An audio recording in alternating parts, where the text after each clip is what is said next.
জিলহজের প্রথম দশক শুরু হতে যাচ্ছে, এই দিনগুলো ফজিলত এবং করণীয় সম্পর্কে বলবেন। খুবই গুরুত্বপূর্ণ প্রশ্ন। জিলহজের নতুন চাঁদ উঠবে এবং জিলহজ মাস শুরু হবে। জিলহজ মাসের প্রথম দশক হলো ইবাদতের দ্বিতীয় বৃহত্তর মৌসুম। ইবাদতের সবচেয়ে বড় মৌসুম বা সিজন হলো রমজান মাস। রমজানের পর ইবাদতের সবচেয়ে বড় মৌসুমটা হলো জিলহজের প্রথম 10টি দিন। এই 10টি দিনে আমল করা আল্লাহর কাছে যে কোনো সময়ের আমলের চাইতে প্রিয়। নবী সাল্লাল্লাহু আলাইহি ওয়াসাল্লাম বলেছেন, সহিহ বুখারীতে বর্ণিত হয়েছে, মা মিন আইয়ামিন আল আমালুস সালিহ ফিহিন্না আহাব্বু ইলাল্লাহ মিন হাযিহিল আইয়াম। জিলহজের প্রথম দশকে আমল ইবাদত করলে এটা আল্লাহর কাছে যতটা প্রিয় হয়, অন্য কোনো সময় আমল ইবাদত করলে সেটা আল্লাহর কাছে এত প্রিয় হয় না। এই জন্য এই দিনগুলোতে বিশেষভাবে আমাদের আমলের প্রতি মনোযোগ দিতে হবে। স্পেশালি জিকির বেশি বেশি করার পরে কোরআনে সূরা তওবাতে আল্লাহ নির্দেশ করেছেন। এবং সেই সাথে আইয়ামে তাশরিকের দিনগুলোতে তাকবীরে তাশরিক স্পেশালি বেশি বেশি করে পাঠ করা, আল্লাহু আকবার, আল্লাহু আকবার, লা ইলাহা ইল্লাল্লাহ, আল্লাহু আকবার, আল্লাহু আকবার, লিল হামদ। ৫ ওয়াক্ত নামাজের পরে একবার করে পাঠ করে নারী পুরুষ সবার জন্য কর্তব্য। এটা আইয়ামে তাশরিকে ৯ জিলহজ বাদ ফজর থেকে নিয়ে ১৩ জিলহজ আসর পর্যন্ত। আর এর বাইরে জিলহজের এই ১০ দিন জুড়েই ঘন ঘন বেশি বেশি করে তাকবীরে তাশরিক বেশি বেশি করে পাঠ করা, এটা সুন্নাহ। এবং সেই সাথে এই দিনগুলোতে আপনার নফল রোজা রাখা, প্রথম ৯টা দিন নফল রোজা রাখার পরেও আপনার বর্ণিত হয়েছে, গুরুত্ব আরোপ রয়েছে। এবং সবচেয়ে গুরুত্বপূর্ণ আমল হলো কোরবানি করা, হজ করা। এই দিনগুলোতে অনেক ধরনের আমলের কথাই কিন্তু আমাদেরকে বলা হয়েছে। বেশিরভাগ মানুষই রমজানের আমলের গুরুত্ব জানলেও জিলহজের প্রথম দশকের আমলের গুরুত্ব জানে না। কোরআনে কারিমে আল্লাহ তাআলা শপথ করেছেন, ওয়াল ফাজরি ওয়া লায়ালিন আশ, ওয়াশ শাফা'i ওয়াল ওয়াতর, ফজরের শপথ এবং 10টি রাতের শপথ, জোড় এবং বিজোড় রাতগুলোর শপথ। এই আয়াতের ব্যাখ্যায় বিশ্ববিখ্যাত তাফসীরকারক ইবনে আব্বাস রাদিয়াল্লাহু তাআলা আনহু বলেছেন, এখানে মূলত জিলহজের প্রথম 10টি রাতের কথা আল্লাহ তাআলা ইঙ্গিত করেছেন, শপথ করেছেন। তার মানে এই 10টি রাতের গুরুত্ব এবং মর্যাদা আল্লাহর কাছে এত বেশি, যেগুলোর নামে আল্লাহ তাআলা শপথ করেছেন। তো সেজন্য সেগুলোর উপর আমাদের বিশেষভাবে দায়িত্বশীল হতে হবে। রাফিদুল ইসলাম মুন্না লিখেছেন, কোরবানির 10 দিন আগে নখ কাটা যাবে কিনা? কোরবানির 10 দিন আগে তো নখ কাটতেই পারবেন। কোরবানির আপনার চাঁদ দেখা যাওয়ার আগে চুল, নখ ইত্যাদি কেটে কোরবানির পর্যন্ত সেটা আর না কেটে থাকা, এটাই হলো নির্দেশ না। অতএব 10 দিন আগে, তার মানে পয়লা জিলহজ শুরু হওয়ার আগে আমরা চুল, নখ ইত্যাদি কেটে শেষ করব, সেটা ঠিক আছে।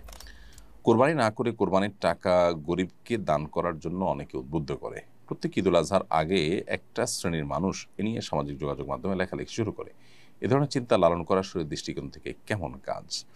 কোরবানি না করে কোরবানির টাকা দান করার কথা যারা বলেন, তাদের কাছে আমাদের প্রশ্ন যে তারা যখন হোটেলে বসে অনেক টাকা, রেস্টুরেন্টে বসে অনেক টাকা খরচ করে তারা খাবার গ্রহণ করেন, আড্ডা মারেন, পার্টি করেন, দামি দামি বার্গার খান, অন্যান্য খাবার খান, তারা কি তখন এটা মনে করেন না যে বার্গারের টাকাটা তো আমি অন্য কাজে খরচ করতে পারি, আমি চাইলে তো এই জায়গাটাতে আমি হালকা পাতলা কিছু খেয়েও চলতে পারি, মানে দামি কোনো কিছু খাওয়া তো জরুরি না, এত দামি রেস্টুরেন্টে এসে একটু কম দামি রেস্টুরেন্টে গেলাম আর এই টাকাটা, অতিরিক্ত টাকাটা আমি দান করে দিলাম, এটা তারা করতে পারেন না?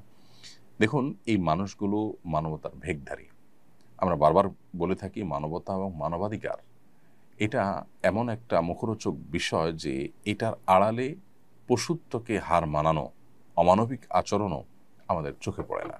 সেগুলোকে ঢাকবার জন্য মূলত এই সমস্ত মুখরোচক স্লোগানগুলো দিয়ে থাকে এক শ্রেণীর মানুষ, সেটা দেশে, দেশের বাইরে সব জায়গায় আছে। যে ইসলাম আমাদেরকে কোরবানি করতে বলেছে, সেই ইসলাম আমাদেরকে আল্লাহর সন্তুষ্টির জন্য গরিব দুঃখীর মুখে আহার তুলে দেওয়া, সম্পদের জাকাত দেওয়া, রমজানে ফিতরা দেওয়া, খাদ্যদান কর্মসূচিতে অংশগ্রহণ করা, নানাবিধ ভালো কাজ করার জন্য উদ্বুদ্ধ করেছে। অতএব যে কোরবানি করে সে অন্য ভালো কাজও করে, আর যে কোনোটাই আসলে করে না সে কথা বলে বেশিরভাগ ক্ষেত্রেই এবং প্রশ্ন তোলে। দেখুন, কোরবানি এমন একটা ইবাদত যে এটা না হলে গরিব ক্ষতিগ্রস্ত হবে। আমরা জানি যে গত কয়েক বছর ধরে আমাদের দেশে কোরবানির হার অনেক বেশি বেড়েছে। 2022 সালে কোরবানি হয়েছে প্রায় 90,000-এর বেশি গরু। 2023 সালে কোটির ঘরে পৌঁছেছে, 24 সালে 1 কোটি কয়েক হাজারে পৌঁছেছে, কয়েক হাজারে পৌঁছেছে। আর গত বছর 1 কোটি কয়েক লাখে পৌঁছেছে এবং প্রতি বছরই প্রায় 1 কোটি গরুর মতো আমাদের দেশে অলমোস্ট কোরবানি হয়ে থাকে। এই যে গরু না, গরু ছাগল মিলিয়ে 1 কোটির মতো কোরবানি হয়ে থাকে। এই যে কোরবানি হয়ে থাকে, ডয়েচে ভেলের রিপোর্ট বলছে যে 1 লক্ষ কোটি টাকার আদান প্রদান এবং লেনদেন হয়ে থাকে কোরবানির এই মৌসুমে, যেটা জাতীয় অর্থনীতির জন্য বিরাট বড় একটা মাইলফলক এবং অনেক বড় একটা অর্জন এবং অ্যাচিভমেন্ট। এবং এর সাথে কৃষকদের গ্রামের গরিব অসহায় মানুষদের, অনেক বিধবাদের স্বার্থ জড়িয়ে আছে। আমরা অন্যান্য বছর দেশের বাহির থেকে, ইন্ডিয়া থেকে গরু আমদানি করে তারপর কোরবানির যে চাহিদা সেটা মেটাতে হতো। আলহামদুলিল্লাহ গত বহু বছর যাবত আমাদের দেশীয় গরু দিয়ে যথেষ্ট হচ্ছে, দেশীয় পশু দিয়ে যথেষ্ট হচ্ছে কোরবানির কাজ করা।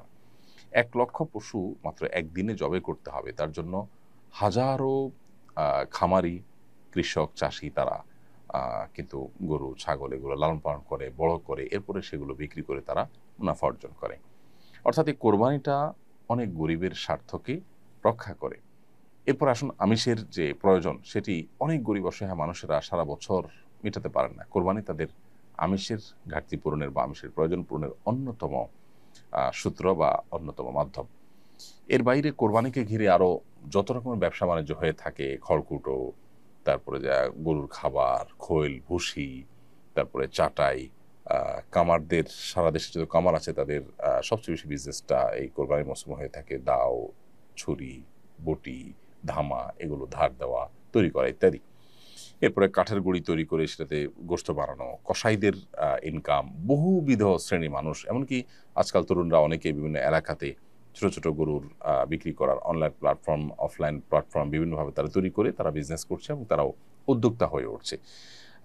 এটা যদি আরও সামনে আমরা বাড়াতে পারি তাহলে দেশের বাইরে আমরা রপ্তানি করতে পারবো। ইন্ডিয়া এবং ব্রাজিল, বহু দেশ, অস্ট্রেলিয়া, বহু দেশ তারা কিন্তু প্রচুর পরিমাণ গরুর গোশত বাইরে রপ্তানি করে। তারা কিন্তু বহু ছাগলের গোশত রপ্তানি করে। দুধ প্রচুর পরিমাণে হয়। আমরা কোরবানি যেই আপনার যেভাবে অগ্রসর হচ্ছে 2022, 23, 24 3 বছরের হিসাব যদি আমরা বেশ করে দেখি যে 90,000 বা 90,000 প্লাস, সেখান থেকে 1 কোটি, 1 কোটি কয়েক হাজার, 1 কোটি কয়েক লাখ, যেভাবে আমরা বাড়তে যাচ্ছে কোরবানির পরিমাণ এবং পুরো চাহিদাটা দেশেই আপনার পূরণ করার ব্যবস্থা হচ্ছে এবং উৎপাদন হচ্ছে, তাতে ইনশাআল্লাহ এই কোরবানি জাতীয় অর্থনীতিতে অনেক বড় ধরনের ভূমিকা ইতিমধ্যে যেটি রাখছে সেটা আরও অনেক বড় আকার ধারণ করবে ইনশাআল্লাহ তাআলা। আর যারা ইসলাম এবং মুসলমানদের ব্যাপারে যাদের অ্যালার্জি আছে তারা অনবরত সমালোচনা করেই যাবে, যারা জাতীয় অর্থনীতিতে তেমন কোনো অবদান হয়তো রাখার সুযোগই পায়নি। কোরবানি আমাদের সমাজে অনেক সময় সামাজিক মর্যাদার প্রতিযোগিতায় পরিণত হয়। কোরবানির এই বিচ্যুতি কীভাবে রোধ করা যায়, এটার জন্য ব্যাপকভাবে কোরবানির যে আসল মহিমা, কোরবানির আসল যে উদ্দেশ্য সেটা নিয়ে আলোচনা বাড়াতে হবে, এটার চর্চা বাড়াতে হবে। কোরবানি যে আসলে ত্যাগের কথা বলে, কোরবানি যে আসলে স্যাক্রিফাইসের কথা বলে, এখানে যে আল্লাহর উদ্দেশ্যে নিবেদনের কথা বলে সেটা আলোচনা করতে হবে। আল্লাহ বলেছেন কোরবানি সম্পর্কে, ইন্নামা ইয়াতাকাব্বালুল্লাহু মিনাল মুত্তাকিন, আল্লাহ মুত্তাকিদের কোরবানি গ্রহণ করবেন, তাদের কোরবানি আল্লাহ রাব্বুল আলামিন অ্যাকসেপ্ট করবেন। সো কোরবানি যদি আল্লাহর জন্য না হয়, মুত্তাকি হিসেবে কোরবানি যদি করা না যায়, তাহলে সেটা আল্লাহর কাছে গ্রহণযোগ্য হবে না। এবং এই বিচ্যুতি রোধ করার জন্য ব্যাপকভাবে আমাদের আলোচনা, পর্যালোচনা এটা সমাজে বাড়াতে হবে। এবং এ ধরনের কোরবানিকে নিয়ে আমরা দেখি যে পজিটিভ অনেক নিউজ করা হয় যে বড় গরু কোরবানি করেছে, এতগুলো বড় গরু কোরবানি করেছে, পলিটিক্যাল লিডাররা, তারপরে বিভিন্ন ব্যবসায়ীরা সামাজিক মর্যাদা বৃদ্ধি করবার জন্য তারা এটা প্রতিযোগিতা হিসাবে করে থাকেন। এগুলোর প্রসার সমাজের মধ্যে এই অসুস্থ প্রতিযোগিতাকে বাড়িয়ে দেয়। আস-সুন্নাহ ফাউন্ডেশন, উম্মার স্বার্থে সুন্নাহর সাথে।